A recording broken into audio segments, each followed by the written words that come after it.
Assalamualaikum warahmatullahi wabarakatuh.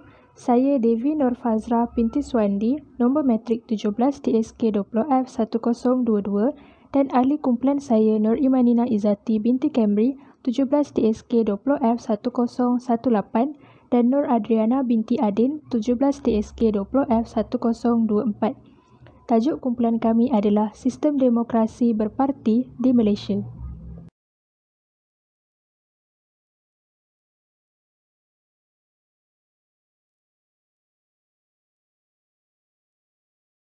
Assalamualaikum warahmatullahi wabarakatuh.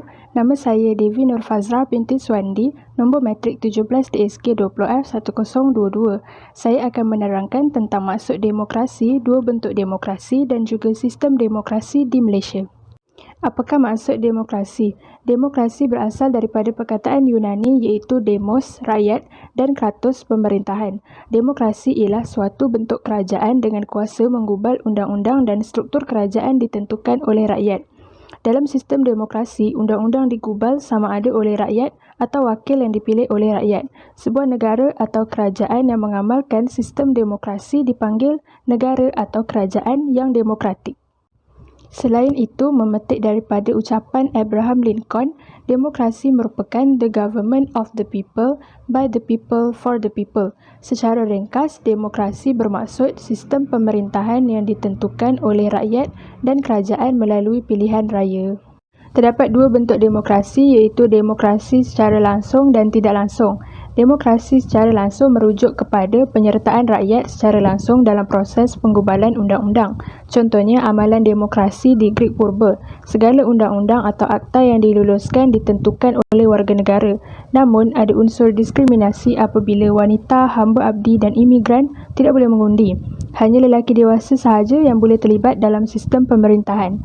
Manakala dalam sistem demokrasi perwakilan, rakyat memilih seorang wakil untuk mewakili mereka dalam hal ehwal politik dan perundangan. Ini merupakan amalan demokrasi di Malaysia dan di sinilah terletaknya kuasa rakyat iaitu memilih wakil untuk memperjuangkan hak mereka. Seterusnya ialah sistem demokrasi di Malaysia. Malaysia mengamalkan sistem demokrasi berparlimen di bawah pentadbiran Raja Berperlembagaan dengan Seri Paduka Baginda yang di-Pertuan Agong sebagai Ketua Negara. Parlimen Malaysia terdiri daripada Seri Paduka Baginda yang di-Pertuan Agong, Dewan Negara dan Dewan Rakyat. Kriteria sistem demokrasi berparlimen adalah pembahagian kuasa kepada tiga bahagian dalam pemerintahan, iaitu perundangan, kehakiman dan pentadbiran. Malaysia juga mengamalkan sistem demokrasi berasaskan sistem persekutuan. Malaysia mewarisi sistem pemerintahan demokrasi berparlimen daripada sistem Westminster dari England. Sistem ini melibatkan kerajaan yang dipilih oleh rakyat melalui pilihan raya. Pilihan raya di Malaysia diadakan 5 tahun sekali iaitu merupakan medium paling penting dalam memilih perwakilan ke parlimen. Assalamualaikum warahmatullahi wabarakatuh. Nama saya Nur Imanina Izzati binti Camry, nombor matrik 17 DSK20F1018. Pada hari ini saya akan menerangkan tentang punca perpecahan kaum akibat daripada sistem demokrasi yang tidak diurus dengan baik. Punca yang pertama adalah semangat politik, semangat kepartian yang tinggi, pendewaan sosok pemimpin yang melebihi segalanya. Ahli politik menyalahgunakan kuasa mereka sebagai pemimpin. Mereka menggunakan kuasa yang diberikan untuk kepentingan diri mereka sendiri bagi menaikkan nama mereka supaya mereka terus disanjung tanpa memikirkan hal-hal dan keadaan rakyat. Ketidakadilan ini dapat dilihat apabila mereka hanya memfokuskan satu-satu bangsa sahaja yang memberikan kesenangan kepada mereka sehingga menyebabkan bangsa lain berasa tertindas dan akhirnya memusnahkan kesejahteraan rakyat. Punca yang kedua adalah politik ditunggang dengan wacana agama. Isu-isu agama tidak sepatutnya dijadikan modal politik dan perlu diketahui ramai. Parti politik juga bukanlah perkara yang tidak boleh diubah dan bertukar dasar.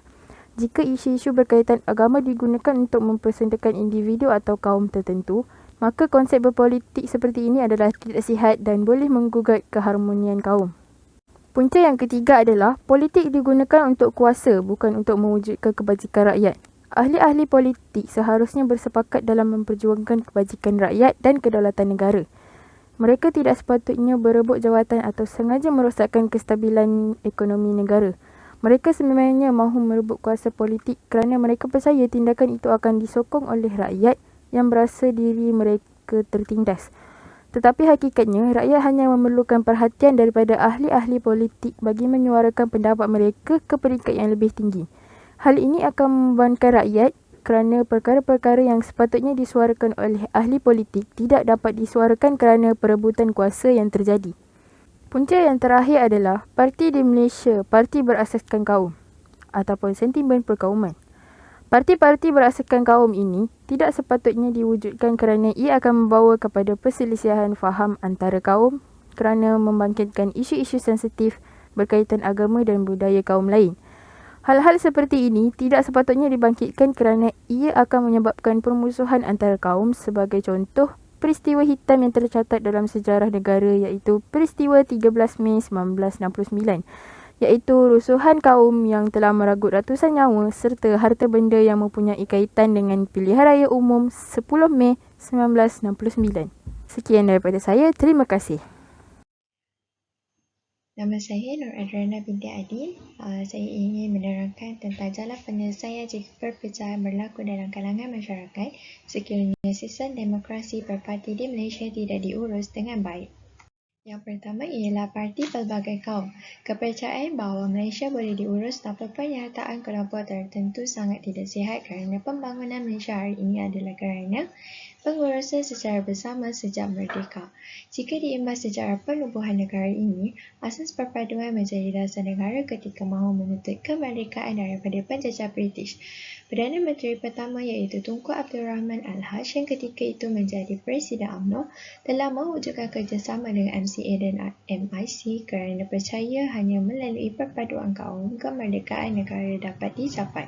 Inisiatif beliau telah mewujudkan parti gabungan iaitu Parti Perikatan yang digunakan lambang kapal layar pada masa itu.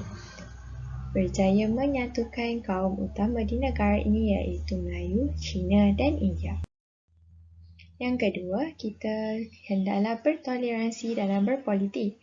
Bertoleransi bermaksud sikap sabar, bertolak ansur dan menerima atau menghormati pendapat atau fikiran dan kepercayaan orang lain. Kepentingan bertoleransi penting untuk institusi khususnya dalam pilihan raya. Menyatukan pemikiran masyarakat, menjamin kehidupan bermasyarakat, memupuk dan mengekalkan kesejahteraan antara masyarakat sebagai pencetus idea dalam isu tertentu untuk ditumpukan perhatian mengikut keutamaan. Kesan jika tidak bertoleransi, iaitu keharmonian negara akan terjejas, kejatuhan imej negara. Yang ketiga, kita boleh menganjurkan aktiviti atau program yang bermanfaat sesama masyarakat.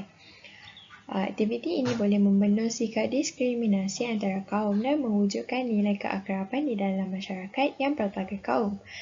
Pelbagai lapisan masyarakat yang hadir dapat berkomunikasi serta bertukar-tukar pendapat dan idea berkaitan dengan sesuatu isu semasa maupun global atau hal kemasyarakatan. Contohnya, sambutan Hari Guru dan sambutan Hari Perayaan. Yang keempat, kerajaan perlu mengutamakan kesejahteraan dan kemakmuran rakyat. Kepimpinan adalah amanah yang cukup berat, syarat dengan tanggungjawab dan kewajipan. Ini selaras dengan kewajipan sebagai khalifah di atas bumi ini yang Allah kurniakan kepada manusia dengan misi membangun kemakmuran bumi yang terbentang luas ini. Kepimpinan ini bukanlah satu keistimewaan, sebaliknya adalah tanggungjawab yang cukup betul. Ia bukanlah satu kelebihan atau kemegahan tetapi satu pengorbanan. Ia juga bukan kesenangan dan kemewahan tetapi kerja keras dan usaha yang bersungguh-sungguh. Bahkan ia bukan tindakan secara sembrono atau membuta-tuli tetapi tindakan penuh strategi dan perancangan. Pendek kata, kepimpinan adalah wadah pembangunan, kemajuan, kesejahteraan dan kebahagiaan di dunia dan di akhirat. Perlu diinsafi, Islam menganggap bahawa setiap manusia sama ada lelaki maupun perempuan secara umumnya adalah seorang pemimpin. Paling minimumnya ialah setiap orang adalah pemimpin terhadap dirinya dan yang paling tinggi sekali ialah tanggungjawab seorang pemimpin terhadap rakyat bawahannya. Lebih daripada itu, Rasulullah pernah bersabda, maksudnya, pemimpin suatu bangsa pada hakikatnya adalah pelayan bagi bangsa itu. Hadis riwayat Abu Nu'aim Ibnu Babui.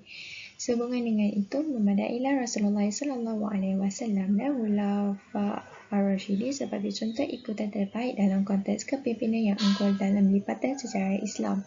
Rasulullah SAW sendiri adalah seorang pemimpin yang amat mengambil berat tentang kebajikan rakyatnya dan baginda sanggup berkorban demi kesejahteraan rakyatnya. Kesimpulan daripada tajuk ini ialah, jika negara kita menguruskan sistem demokrasi dengan baik, negara kita akan dapat mengekalkan keamanan dan keharmonian negara. Kerjasama dari masyarakat dapat ditingkatkan, kecekapan pentadbiran negara yang sistematik dapat dibentuk dan segala permasalahan dapat diselesaikan. Akhir sekali, dapat mengukuhkan perpaduan dan menjamin kestabilan politik dan secara tidak langsung menarik pelabur asing bagi membantu perkembangan sistem industri negara. Sekian, terima kasih.